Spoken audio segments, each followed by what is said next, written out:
الله من الشيطان الرجيم. بسم الله الرحمن الرحيم.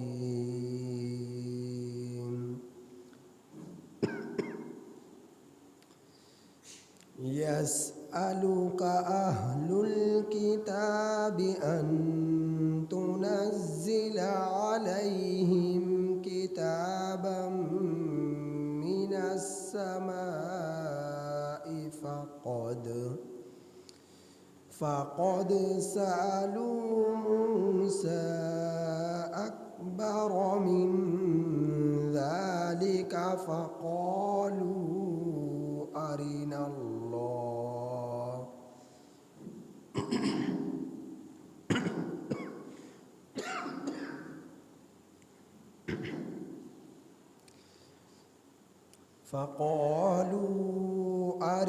الله جهرة فأخذتهم الصاعقة بظلمهم ثم اتخذوا العجل من بعد ما جاءتهم البينات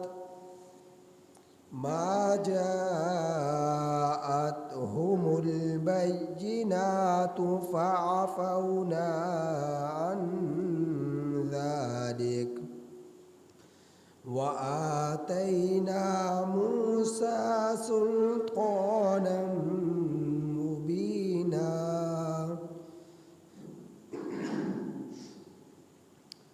ورفعنا فوقهم الطور بميثاقهم وقلنا لهم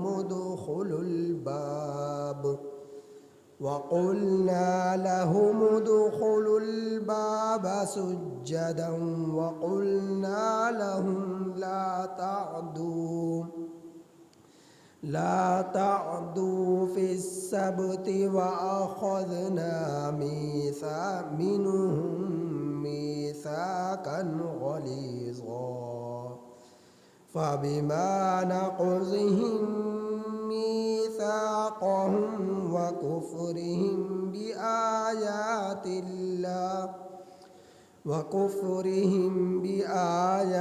الله وقتلهم الأنبياء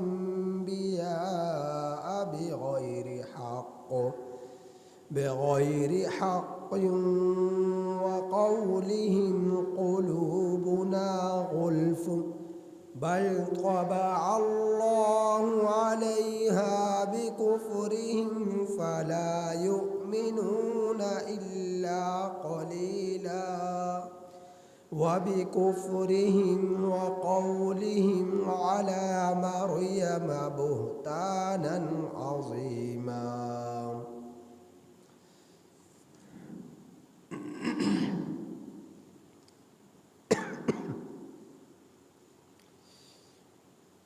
یہ سورۃ النساء کی آیت نمبر 153 تا 156 آپ احباب کے سامنے تلاوت ہو. یہ سورۃ النساء کی آیت نمبر 153 تا 156 آپ احباب کے سامنے تلاوت ہو. ان آیات کریمہ کا ترجمہ یہ ہے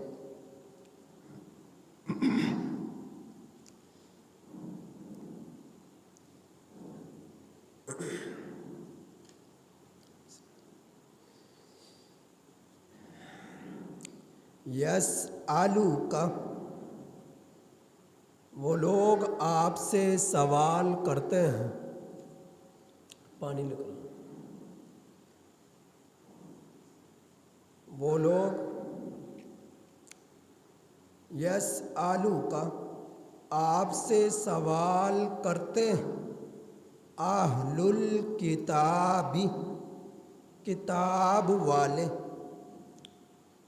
ان تنزل یہ کہ اتاری جائے علیہم ان لوگوں پر کتابم کتاب من السماء آسمان کی طرف سے.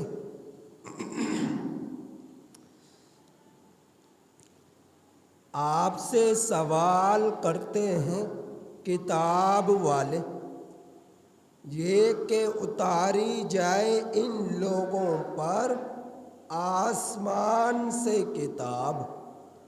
فقد سألوا موسیٰ سو تحقیق اس سے بھی بڑی چیز کا سوال کیا موسیٰ علیہ السلام سے من ذالک اس سے پہلے. فقالوا سو ان لوگوں نے کہا ارنا اللہ ہمیں دکھا آنکھوں سے اللہ کو جہرتاً سامنے. فأخذتهم الصاعقة سو پکڑ لیا ان لوگوں کو بجلی نے بظلمہم ان کے ظلم کی وجہ سے. ثم اتخذوا العجل پھر ان لوگوں نے بنا لیا بچھڑے کو معبود من بعد اس کے کہ ما جاءتہم البینات پہنچ چکی ان کے پاس دلیلیں. فعفونا سو ہم نے معاف کر دیا سو ہم نے درگزر کیا عن ذالک اس سے. وآتینا اور ہم نے دی موسیٰ علیہ السلام کو سلطانا مبینا کھلا غلبہ. اور ہم نے دیا موسیٰ علیہ السلام کو کھلا غلبہ. ورفعنا اور ہم نے بلند کیا فوقہم الطور ان لوگوں کے اوپر طور کو بمیثاقہم باوجہ ان کے وعدے کو باوجہ ان کے وعدہ کے توڑنے کے. اور ہم نے بلند کیا ان لوگوں کے اوپر طور کو ان کے وعدہ کے بنا پر. وَقُلْنَا لَهُمْ ان کے عہد کی وجہ سے. وَقُلْنَا لَهُمُ اور ہم نے کہا ان لوگوں کو ادخلوا الباب داخل ہو جاؤ تم لوگ دروازے سے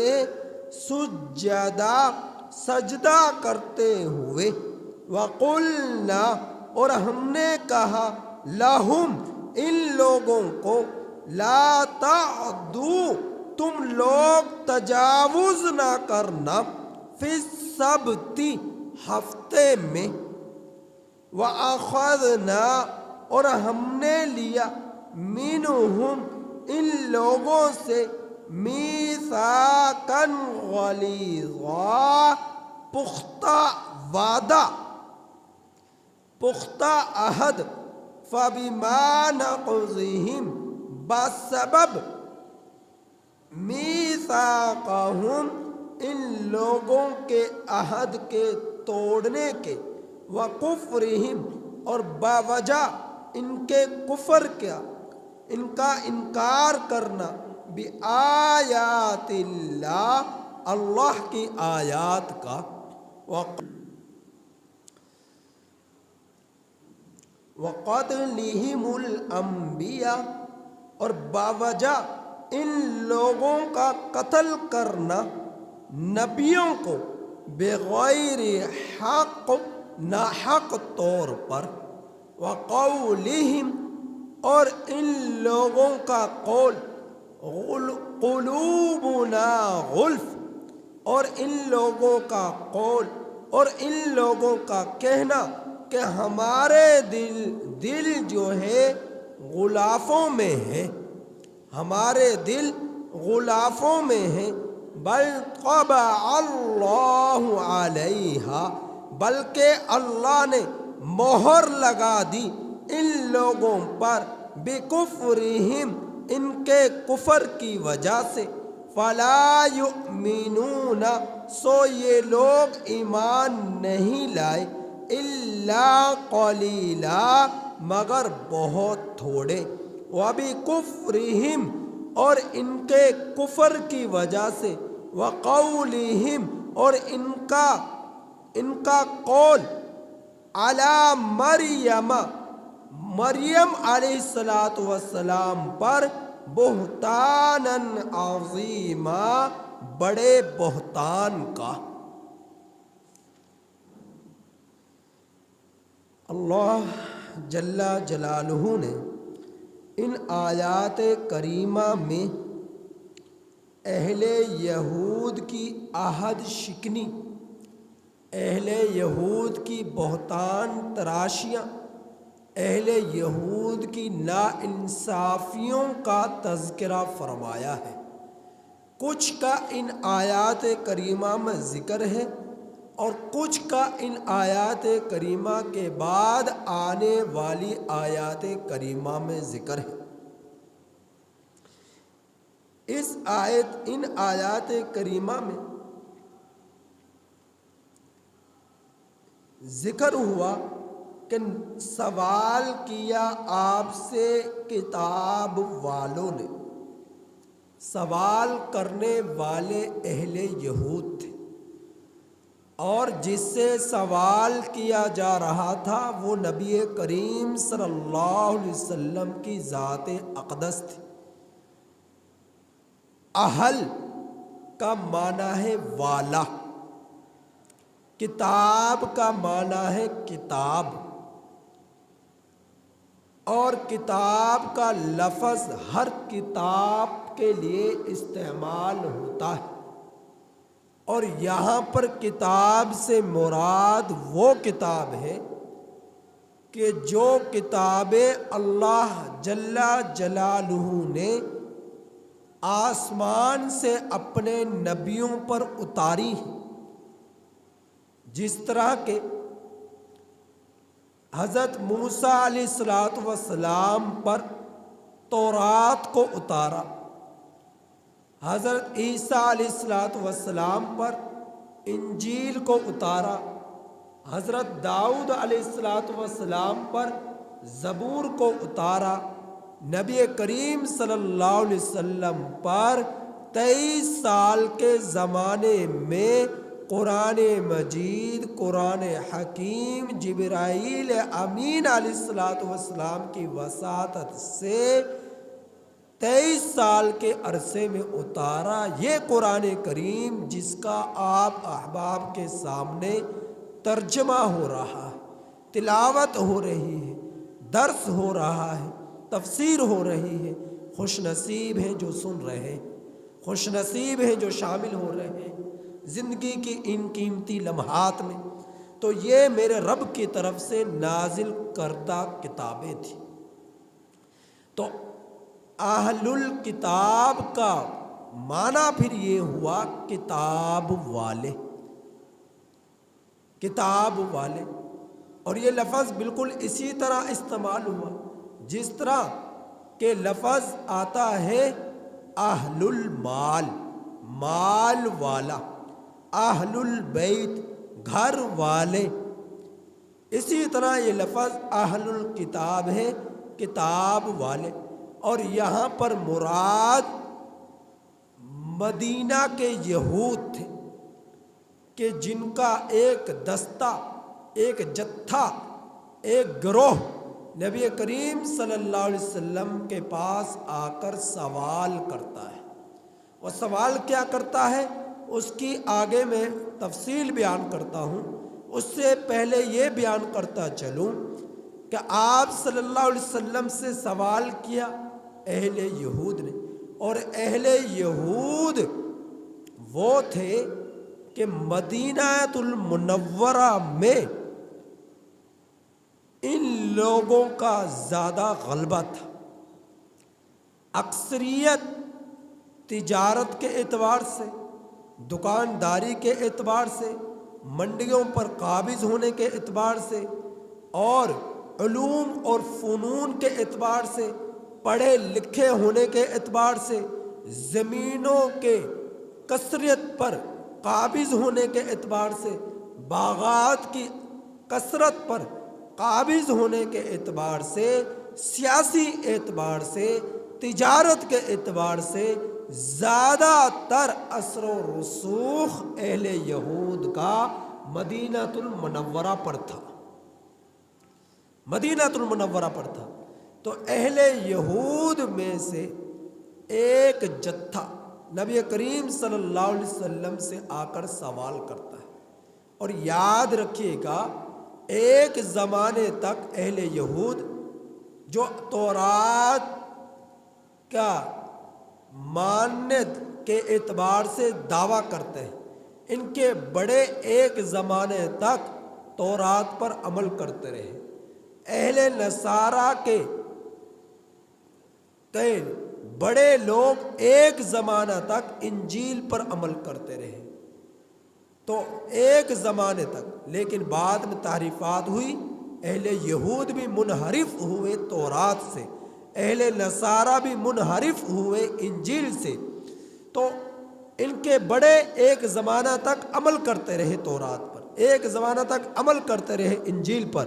تو اہل یہود نبی کریم صلی اللہ علیہ وسلم کے پاس آئے اور سوال کیا کہ آپ پر جو یہ قرآن کریم تھوڑا تھوڑا ہو کر نازل ہو رہا ہے، یہ ایک ہی مرتبہ اکٹھا آسمان سے کیوں نہیں اتر جاتا، یہ تھوڑا تھوڑا ہو کر کیوں اتر رہا ہے؟ تو ان کے اس سوال پر نبی کریم صلی اللہ علیہ وسلم کو تکلیف، بوجھ پڑا، بے جا اس طرح کے سوال، ورنہ یہ سوال ان کا بنتا نہیں تھا۔ جو عمل کرنے والے ہیں انہیں کیا اس سے سروکار کہ تھوڑا ہو کر نازل ہو یا اکٹھا نازل ہو؟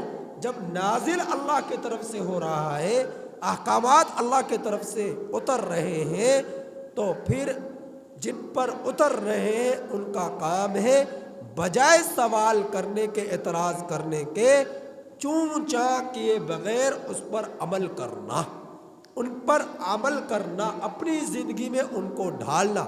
تو نبی کریم صلی اللہ علیہ وسلم نے ارشاد فرمایا، پہلے نمبر پر تو یہ میرے کہنے پر نازل نہیں ہو رہا، میں خود سے اس کو نازل نہیں کروا رہا، بلکہ یہ مجھ پر حکم خداوندی سے نازل کیا جا رہا ہے، خود سے میں اس کو نازل کرانے میں میرا کوئی دخل نہیں ہے، اتارنے میں میرا کوئی دخل نہیں ہے، یہ اللہ رب العزت کی طرف سے، اللہ کی مرضی سے مجھ پر اتر رہا ہے، جتنا اللہ رب العزت ضرورت محسوس کرتے ہیں۔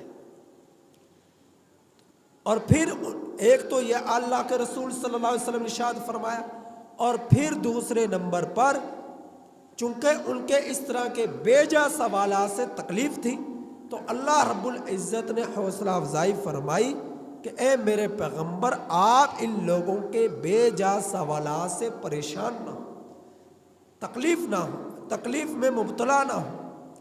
یہ اس طرح کے سوالات آپ سے نہیں کیے جا رہے، آپ سے پہلے حضرت موسیٰ علیہ السلام سے بھی اس طرح کے سوالات کیے گئے، پہلے پیغمبروں سے بھی اس طرح کے بے جا سوالات کیے گئے، تو آپ ان سے پریشان نہ ہوں۔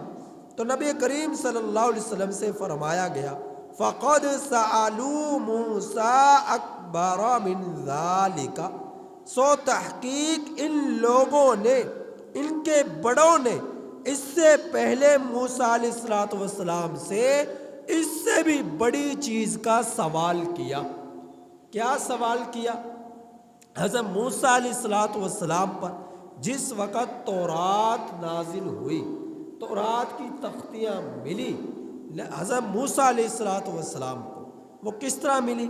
اللہ رب العزت نے فرمایا اے موسیٰ کہ آپ طور پر آئے، 30 راتیں گزارے، آپ کو تورات کی تختیاں دی جائیں گی۔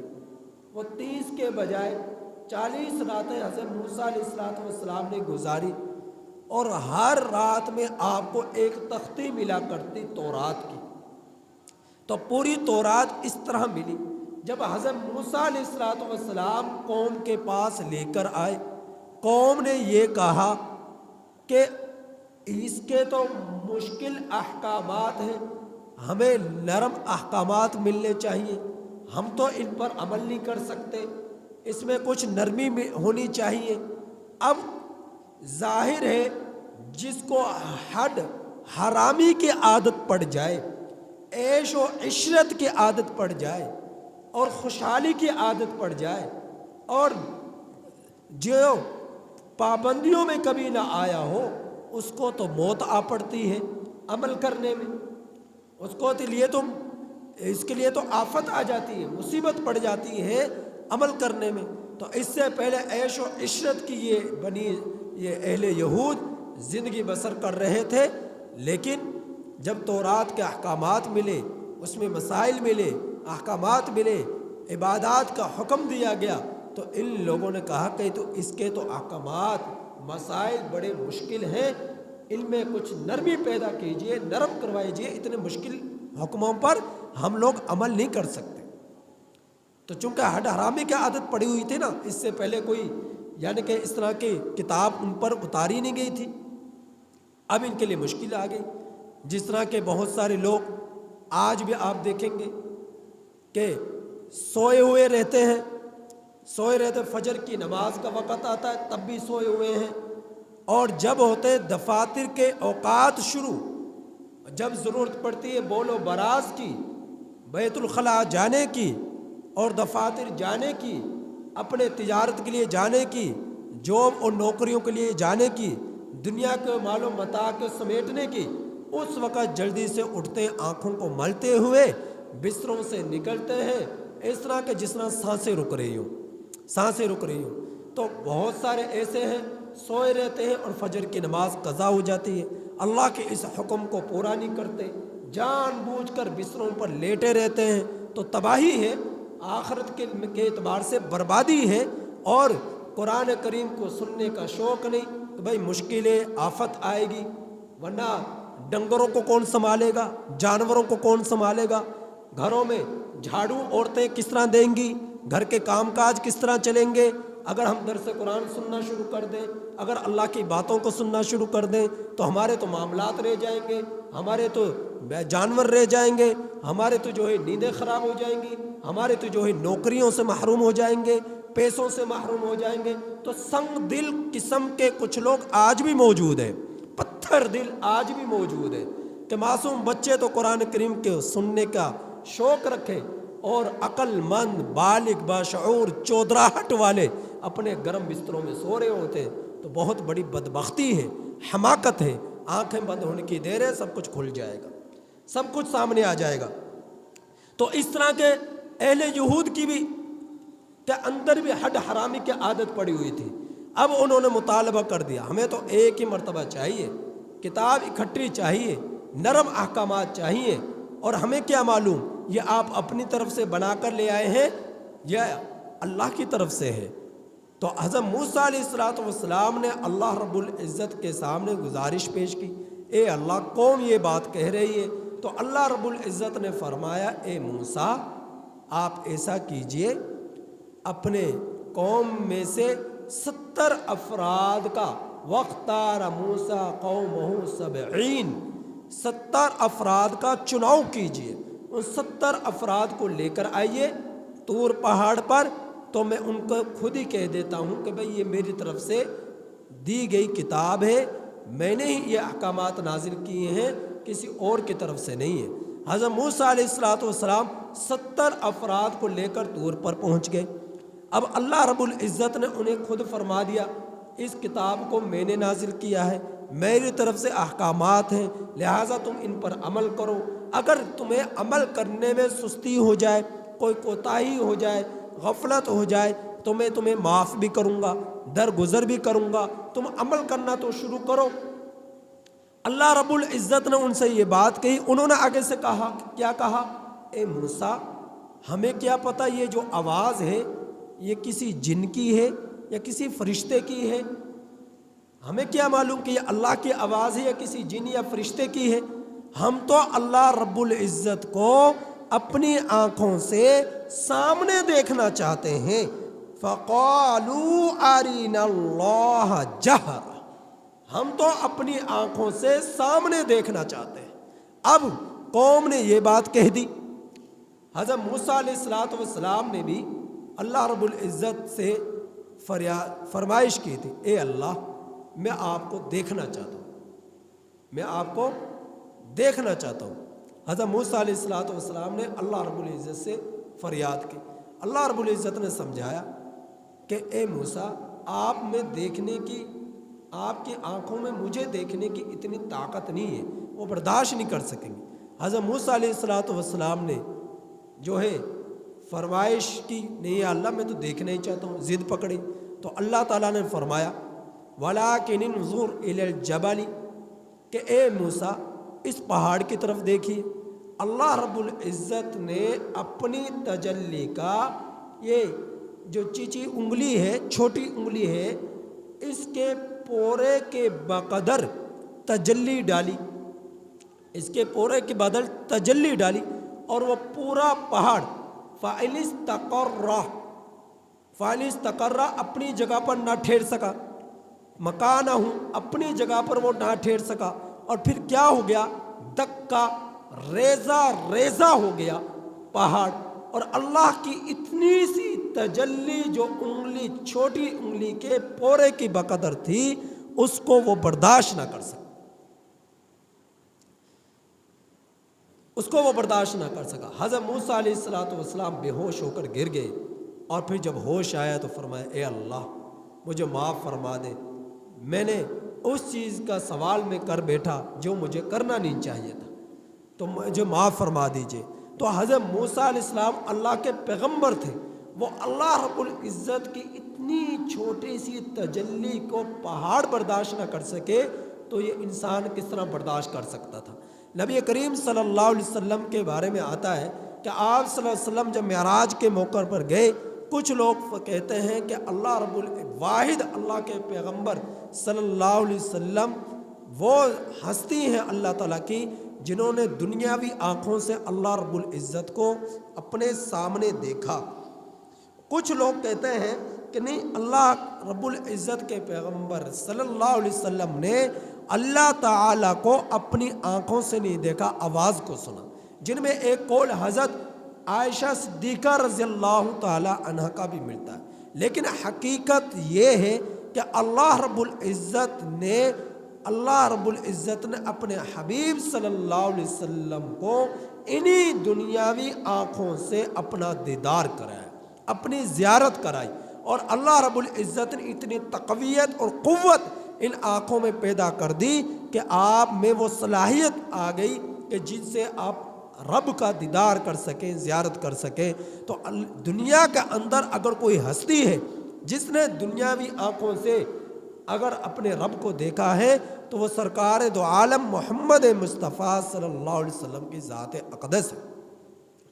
تو 70 کے قریب یہ افراد حضرت موسیٰ علیہ السلام لے کر گئے، اور جب انہوں نے یہ کہا کہ اللہ رب العزت کو ہم اپنی آنکھوں سے دیکھنا چاہتے ہیں، تو اللہ رب العزت کی طرف سے ایک بجلی کی کڑک آئی، فَأَخَذَتْهُمُ الصَّاعِقَةُ بِظُلْمِهِمْ، بجلی کی کڑک پڑی جس کی وجہ سے یہ سب کے سب لوگ مر گئے۔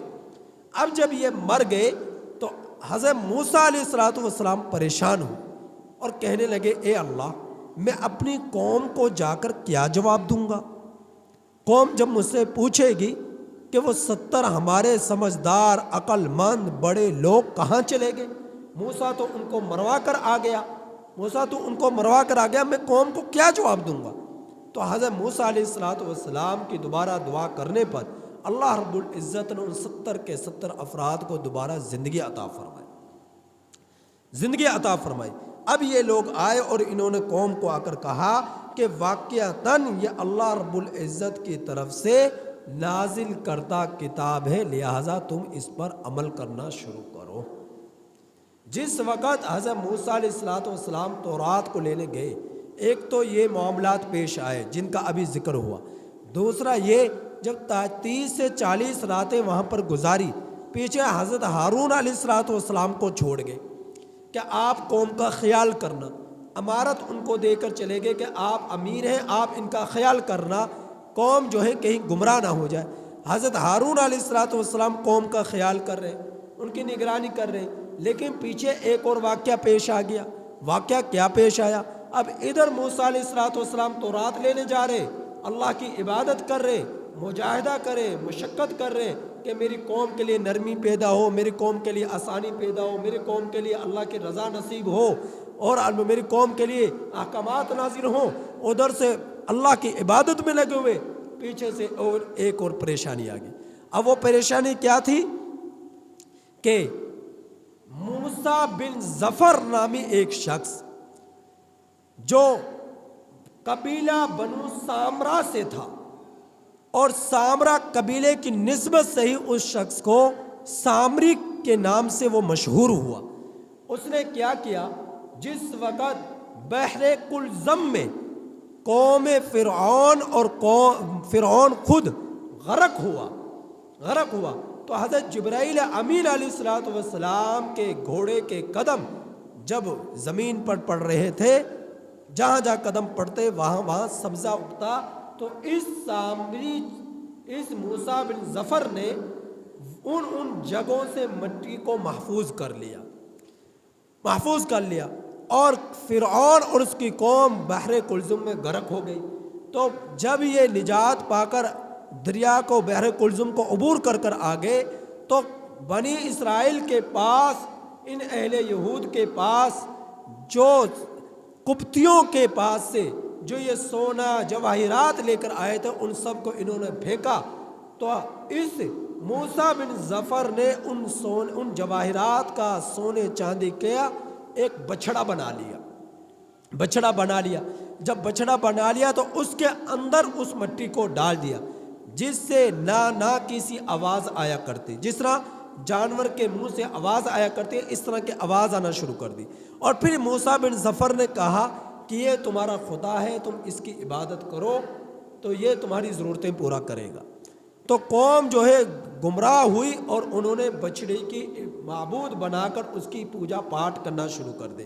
اللہ تعالیٰ اس کا بیان فرما رہے، ثُمَّ اتَّخَذُوا الْعِجْلَ مِن بَعْدِ، پھر بنا لیا ان لوگوں نے بچڑے کو معبود بعد اس کے کہ ان کے پاس واضح دلائل پہنچ چکے۔ کتنے دلائل آئے؟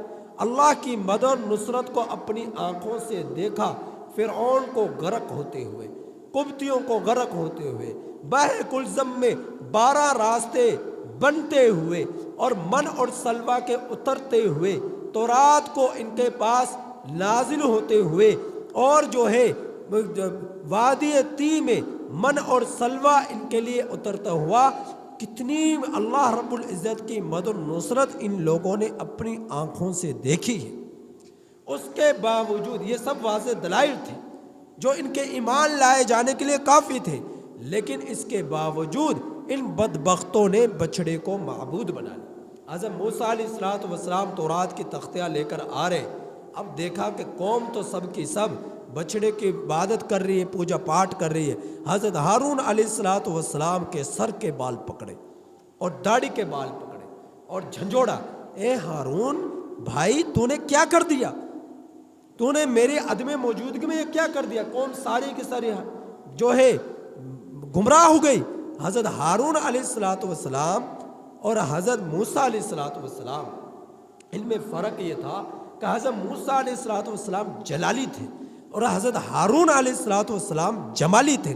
حضرت ہارون علیہ السلام ارشاد فرمانے لگے،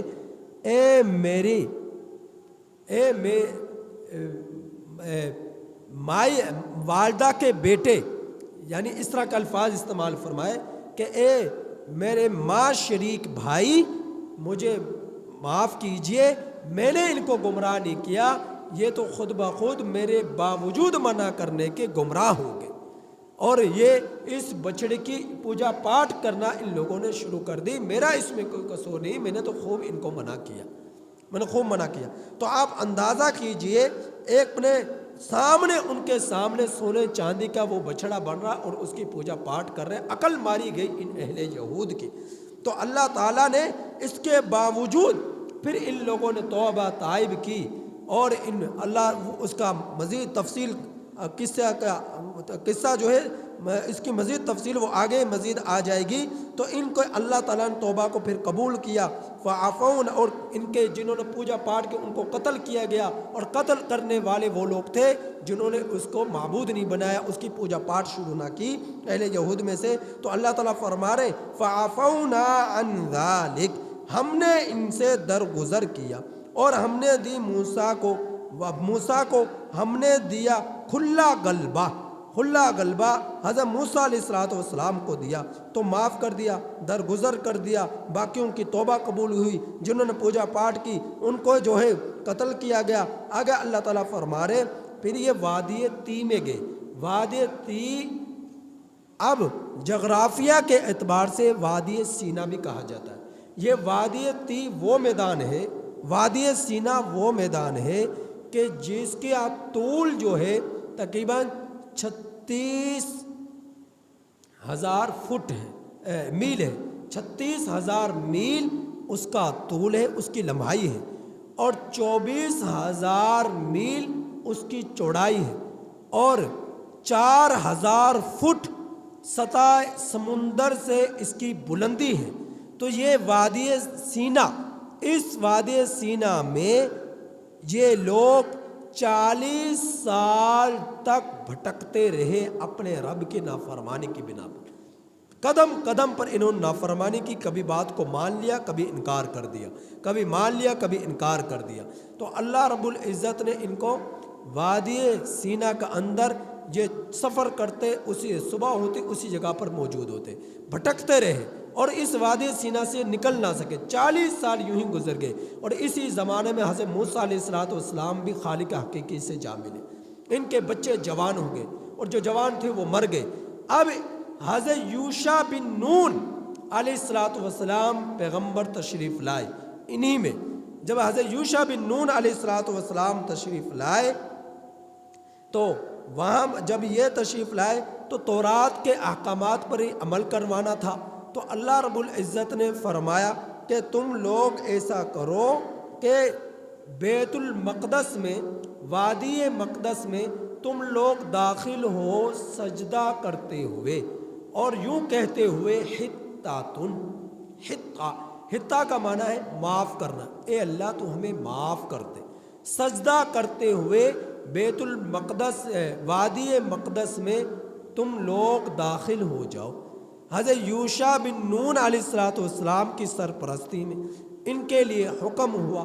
اب یہ وادی سینا سے جو وادی مقدس کا جو دروازہ تھا اس سے داخل ہونے کا حکم دیا جا رہا، اور یہ پہلے شہروں کے دروازے ہوا کرتے تھے، جس طرح کا آج بھی آپ دیکھیں گے لاہور میں دہلی دروازہ ہے، ملتانی دروازہ ہے، آپ جو ہے گجرانوالہ چلے جائیں وہاں پر ایمن دروازہ ہے۔ تو اس طرح شہروں میں داخل ہونے کے لیے پہلے زمانے میں دروازے شہروں کے ہوا کرتے تھے، جن دروازوں سے شہروں میں داخل ہوا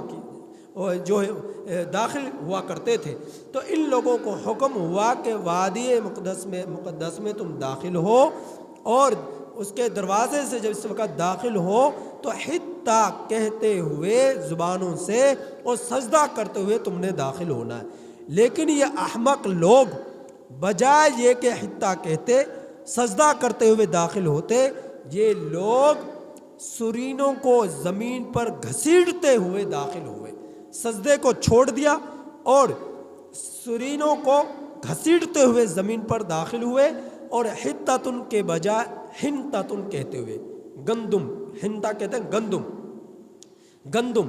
تو یہ حنطۃ کہتے ہوئے داخل ہوئے لفظ کو بھی بدل دیا، عمل کو بھی بدل دیا. عمل میں بھی منحرف ہو گئے، قول میں بھی منحرف ہو گئے. تو اہل یہود کی یہ خباثت، یہ شرارت، یہ داخل ہوئے اس حالت میں. اور یوشع بن نون اس وقت حیات تھے، ان کی سرپرستی میں یہ لوگ داخل ہوئے. تو اللہ رب العزت نے دیکھیے، اندازہ کیجئے کس قدر ان کی حماقتیں تھیں اور کس قدر ان کا منحرف ہونا تھا تورات کے احکامات پر. اللہ رب العزت نے ان کو پھر بھی معاف کیا اور ان سے یہ کہا ایک اور عمل وادی طی کے اندر جس وقت ان سے کہا گیا، انہی کی فرمائش پر تورات ملی، اکٹھی ملی، ایک ساتھ ملی، پھر بھی انہوں نے جب عمل کرنا چھوڑ دیا تو اللہ رب العزت نے طور پہاڑ کو ان کے سروں پر لا کر کھڑا کر دیا اور یہ کہا کہ عمل کرو، اگر نہیں کرتے اس کو گرا دیا جائے گا. ان لوگوں نے کہا کہ اے اللہ اب عمل کریں گے، تو انہوں نے پھر عمل کرنا شروع کیا. تو اللہ رب العزت نے ان کو معاف کر دیا اور طور پہاڑ کو ان کو اوپر نہ گرایا، جس کا یہاں پر ذکر ہے. وَرَفَعْنَا، اور ہم نے بلند کیا، فَوْقَهُمُ الطُّورَ، ان کے اوپر طور کو، بِمِيثَاقِهِمْ، ان کے عہد کی بنا پر، وَقُلْنَا، عہد کی بنا پر، چونکہ انہوں نے فرمائش کی تھی تورات کی انہوں نے فرمائش کی، اللہ نے ان کو دے دی کتاب، اکٹھی ہی ان کو مل گئی، لیکن انہوں نے پھر یہ کہنا شروع کر دیا ہم تو عمل نہیں کرتے، اس کے مشکل احکامات ہیں. تو اللہ تعالیٰ نے طور پہاڑ کو ان کو اوپر لا کر کھڑا کر دیا، یا تو عمل کرو ورنہ تمہارے اوپر یہ گرا دیا جائے گا. دین کا اندر یہ یاد رکھیے گا، جبر نہیں ہے، زبردستی نہیں ہے دین کے اندر. لا اکراہ فی الدین. ہاں جب دین مل گیا تو اس پر عمل کرنا ضروری ہے، جب شریعت مل گئی اس پر عمل کرنا ضروری ہے. اور کوئی بھی شریعت کا حکم ایسا نہیں ہے، لا یکلف اللہ نفسا الا وسعها، جس کو انسان کر نہ سکے، جو انسان کی طاقت سے باہر ہو. دین اسلام کا، شریعت کا کوئی بھی حکم، کوئی بھی عمل ایسا نہیں ہے. اللہ رب العزت نے جہاں بیمار ہے وہاں تخفیف پیدا کر دی، جہاں پر تھکاوٹ ہے وہاں تخفیف پیدا کر دی، جہاں بیماری ہے وہاں پر رخصت عطا فرما دی. اللہ رب العزت نے قدم قدم پر ہم لوگوں کا خیال کیا ہے، لیکن ہم لوگ اتنے ظالم ہیں کہ اپنے رب کے رحمت کی طرف نظر نہیں کرتے، اپنے رب کے احسانات کی طرف نظر نہیں کرتے، اپنے نبی کے احسانات کی طرف نظر نہیں کرتے. اس قدر ہم لوگ ضد پر اڑے ہوئے، نمازوں کو چھوڑتے ہیں، روزوں کو چھوڑتے ہیں، حرام زندگیوں کو اختیار کرتے ہیں. تو اللہ تعالیٰ پھر بھی ہمیں معاف کر رہا ہے. تو بنی قوم اہل یہود کی یہ بری عادات تھی، کہیں پر طور کو لایا جا رہا ہے، کہیں پر بجلی کی کڑک ان کو پر پڑ رہی ہے، کہیں پر ان کو اوپر جو ہے من اور سلوہ کے نعمتوں کو ختم ان سے کیا جا رہا ہے. تو بجا اللہ رب العزت کے عذابات ان کو پر آئے اور اللہ نے ان کی حفاظت کی، ان کی توبہ ہونے، معافی مانگنے کی بنا پر. تو طور پہاڑ کو ان کو پر لا کر رکھا، پھر وادی مقدس میں داخل ہونے کا حکم ہوا. وَقُلْنَا لَهُمُ ادْخُلُوا الْبَابَ، ہم نے ان سے کہا داخل ہو جاؤ دروازے سے سجدہ کرتے ہوئے. وَقُلْنَا لَهُمْ، سجدہ کرتے ہوئے، اور تم لوگ کہنا حطہ. یہ پہلے پارے میں اس کا ذکر ہوا ہے اور قرآن کریم میں دیگر آیات کریمہ میں اس کا مزید قصہ نقل ہوا، اس میں تفصیل ہے. تو ان لوگوں نے اس کے میں بھی انہوں نے تبدیلی پیدا کر دی، قول میں بھی عمل میں بھی اس کی تفصیل بیان ہو چکی. پھر اگلا کام انہوں نے کیا، اللہ نے حکم دیا کہ تم نے ہفتے کے دن میں تجاوز نہیں کرنا. کیا ہفتے کا دن تھا عبادت کا. اہل یہود کا جو ٹائم شروع ہوتا ہے وہ شروع ہوتا ہے رات کو 12 بجے سے رات کو 12 بجے تک، اور اسلامی اور دین اسلام کے اندر جو ٹائم شروع ہوتا ہے، اگلے دن کی شروعات ہوتی ہے، ٹائم تبدیل ہوتا ہے، وہ ہوتا ہے غروب آفتاب سے غروب آفتاب تک. تو اہل یہود کا ٹائم کیا تھا؟ رات کو 12 بجے سے 12 بجے تک. تو ان کے لیے حکم یہ تھا کہ ہفتے کے دن عبادت کرنی ہے اور ہفتے کے دن مچھلیوں کا شکار نہیں کرنا. ان لوگوں نے اس دن کے اندر تجاوز کیا اور ہفتے کے دن جو منع کیا حکم دیا عبادت کرنی ہے، یہ لوگ عبادت کرنے کے بجائے مچھلیوں کا شکار اور بھی زیادہ کرنا انہوں نے شروع کر دیا. جب کہ اللہ نے ان کو منع کیا تو پھر یہ کیا ہوا کہ ان پر پھر اللہ کی پکڑ آئی، اور پکڑ کیسی آئی؟ یہ بندر اور خنزیر بن گئے. بندر اور خنزیر بن گئے۔ دیگر آیات کریمہ میں اس کا بھی ذکر ہے، وَأَخَذْنَا مِنْهُمْ مِيثَاقًا غَلِيظًا، اور ہم نے ان سے لیا پختہ عہد، ہم نے ان سے لیا پختہ عہد، فَبِمَا نَقْضِهِمْ مِيثَاقَهُمْ، لیکن ان لوگوں نے توڑا عہد کو، کہیں پر ہفتے کے دن میں تجاوز کر کر توڑا، کہیں تورات کے احکامات کو جو ہے اب احکامات پر عمل نہ کر کر توڑا، کہیں اللہ رب العزت کی گفتگو کو خود سنا اور پھر بھی اس سے منحرف ہو گئے، اور پھر اللہ کی جو ہے طرف سے ایک بجلی کی کڑک پڑی اور یہ سب کے سب لوگ تباہ ہو گئے۔ کہیں اس صورت میں اللہ کا حکم کو انہوں نے توڑا، اور کہیں پر وادی سینا میں یہ لوگ 40 سال بھٹکتے رہے، اللہ کے احکامات پر منحرف ہونے کی بنا پر ان کو سزا ملی، تو جا بجا اللہ کو حکموں کو یہ توڑتے رہے۔ اور حضرت موسیٰ علیہ السلام، حضرت ہارون علیہ السلام، حضرت یوشع بن نون علیہ السلام، کتنے پیغمبر آئے، آپ اندازہ کیجئے کس قدر ان کو تکلیفیں دی ہیں، اور کس طرح ان کے جو ہے ان کی باتوں کے خلاف یہ عمل کرتے رہے، ان کے جو ہے باوجود منع کرنے کے ان کے خلاف چلتے رہے۔ تو اے اللہ کر، اے میرے پیغمبر، آپ ان اہل یہود کی شرارتوں سے گھبرائیے نہیں، ان کی جو ہے حماقتوں سے گھبرائیے نہیں، ان کے جو بے جا سوالات سے آپ گھبرائیے نہیں، آپ حوصلے میں رہیے۔ آپ سے پہلے بھی ان کی یہ شرارتیں چلی آ رہی ہیں، آپ سے پہلے بھی ان کی شرارتیں چلی آ رہی ہیں۔ وہ کس طرح؟ فَبِمَا نَقْضِهِمْ مِيثَاقَهُمْ، بسبب ان کے عہد کو توڑنے کے، وَكُفْرِهِمْ بِآيَاتِ اللَّهِ، بسبب اللہ کی آیات کا انکار کرنے کے، وَقَتْلِهُمُ الْأَنْبِيَاءَ، بسبب نبیوں کو قتل کرنے کے۔ حضرت یحییٰ علیہ السلام کو قتل شہید کیا، حضرت زکریا علیہ السلام کو آرے سے چیرا گیا بغیر حق، نہ حق طور پر انہوں نے قتل کیا۔ وَقَوْلِهِمْ قُلُوبُنَا غُلْفٌ، اور جب ان سے کہا گیا احکامات پر عمل کرو تو ان لوگوں نے کہا کہ ہمارے دلوں پر تو غلاف چڑھے ہوئے۔ جس طرح قرآن کریم پر غلاف چڑھا دیتے ہیں کہ گرد و غبار قرآن کریم پر نہ پڑے، اس طرح انہوں نے کہا کہ ہمارے دلوں پر تو غلاف چڑھے ہوئے ہیں، ہمارے دلوں تک کوئی بات پہنچ ہی نہیں سکتی، چاہے کتنا ہی ہم سے کہہ لیا جائے۔ تو اس قدر ضدی قسم کے یہ لوگ تھے اہل یہود، اس قدر ضدی قسم کے۔ تو اللہ تعالیٰ نے بل طبع اللہ، اللہ نے ان پر مہر لگا دی، بکفرہم، ان کے کفر کی وجہ سے، فلا یؤمنون الا قلیلا، سو یہ لوگ ایمان نہیں لے کر آئے مگر بہت تھوڑے۔ اللہ تعالیٰ اپنے حبیب کو یہ حوصلہ افزائی فرما رہے کہ اے میرے پیغمبر، ان سے آپ گھبرائیے نہیں جو یہ آپ سے سوالات کر رہے ہیں بے جا۔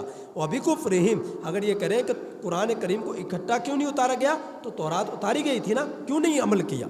اتاری گئی تھی نا، کیوں نہیں عمل کیا؟ اور بے شمار ان کے حماقتیں تھیں، ضدیں تھیں، اللہ تعالیٰ بار بار ان کی توبہ کرنے پر ان کو معاف کرتے رہے، معاف کرتے رہے، اپنی آنکھوں سے بہت کچھ اللہ کی قدرت کی نظاروں کو یہ دیکھتے رہے، لیکن اس کے باوجود منحرف ہوئے۔ فرمایا وَبِكُفْرِهِمْ، اور ان کے کفر کی وجہ سے، وَقَوْلِهِمْ، اور ان کا یہ قول، علی مریم، جو حضرت مریم علیہ السلام پر ان لوگوں نے ایک بہت بڑا بہتان باندھا کہ جس وقت حضرت عیسیٰ علیہ السلام کی پیدائش ہوئی بغیر باپ کے نطفے کے، اللہ رب العزت کے حکم سے، حضرت مریم علیہ السلام کے وجود سے اللہ رب العزت نے حضرت عیسیٰ علیہ السلام کو وجود بخشا، اور یہ اللہ کے پیغمبر تھے اور بنی اسرائیل کے آخری پیغمبر تھے، آخری نبی تھے۔ جب یہ تشریف لائے تو اہل یہود رسول پیغمبر ماننا تو دور کی بات، آپ کو حلال زادہ بھی ماننے کے لیے تیار نہیں تھے۔ اہل یہود اس قدر یہ ضدی تھے۔ تو بنی اسرائیل کے اندر حضرت موسیٰ علیہ السلام سے لے کر حضرت عیسیٰ علیہ السلام تک کتنے اللہ کے حکم و احکامات نازل ہوئے، کتنے اللہ رب العزت کی ان کے لیے مدد و نصرتیں اتری ہیں۔ جگہ جگہ یہ اللہ کی مدد اور نصرت کو دیکھتے ہوئے منحرف ہوتے رہے، دور بھاگتے رہے، اور اللہ ان کو معاف کرتے رہے، درگزر کرتے رہے۔ تو آپ اندازہ کیجئے اے میرے پیغمبر، آپ ان کے بے جا سوالات سے گھبرائیے نہیں، کرنے دو جو یہ سوالات کرتے ہیں، کرنے دو جو یہ سوالات کرتے ہیں، آپ پریشان نہ ہوں، آپ گھبرائیے نہیں۔ تو اللہ رب العزت نبی کریم صلی اللہ علیہ وسلم کی حوصلہ افزائی فرما رہے۔ تو ان آیات کریمہ سے معلوم یہ بات ہوئی، یہ بڑے ضدی قسم کے لوگ ہیں اہل یہود، یہ بڑے ضدی قسم کے لوگ ہیں اہل نصارہ۔ ان کے خون میں، جو خون میں ان کے خون میں رچ چکی ہے یہ چیز کہ یہ ضدی ہیں، یہ جو ہے سرکش ہے، اور یہ ایسی سرکش قوم ہے، جلدی سے یہ کسی بات کو ماننے کے لیے تیار نہیں، مان بھی جائے تو اس کو سے پھرنے میں یہ دیر نہیں لگاتے۔ اس لیے اللہ رب العزت نے پچھلے آیات کریمہ میں آپ سن چکے، فرمایا یا ایھا الذین آمنوا لا تتخذوا اليہود والنصارى اولیاء، اے ایمان والو تم یہود و نصارہ کو دوست نہ بناؤ، کیونکہ اللہ جانتا ہے یہ کیسے لوگ ہیں، یہ اللہ جانتا ہے یہ کیسے لوگ ہیں۔ اور ہم لوگوں کی حالت یہ ہے، ہم کہتے ہیں جب تک ہم ان سے دوستی نہیں لگائیں گے اس وقت تک ہماری معیشت مضبوط نہیں ہو سکتی، اس وقت تک ہمارا ملک چل نہیں سکتا، جب تک ہم ان کی غلامی اختیار نہیں کریں گے اس وقت تک ہم لوگ خوشحال نہیں ہو سکتے، اس وقت تک ہم لوگ خوشحال نہیں ہو سکتے، اس وقت تک ہمارا قرضہ نہیں اتر سکتا۔ ہم اللہ کے حکم سے تو بھاگتے ہیں اور اپنی عقلوں کو جو ہے غالب کرتے ہیں، اپنی عقلوں کی دوڑیں لگاتے ہیں، تو ہم لوگ اس قدر جو ہے کمزور ہو چکے ہیں۔ ہمیں ضرورت ہے اللہ رب العزت سے تعلق کو مضبوط کرنے کی، اللہ تعالیٰ کے احکامات پر یقین کرنے کی اور ان پر عمل کرنے کی۔ جب تک ایسا نہیں ہوگا اس وقت تک ہماری معیشت مضبوط نہیں ہو سکتی، جب تک ہم اپنے رب سے توبہ طائب نہیں ہوں گے اور اللہ کے حکموں پر عمل نہیں کریں گے اس وقت تک ہم لوگ خوشحال نہیں ہو سکتے۔ اللہ تعالیٰ سے دعا ہے اللہ تعالیٰ ان آیات کریمہ کی کامل سمجھ نصیب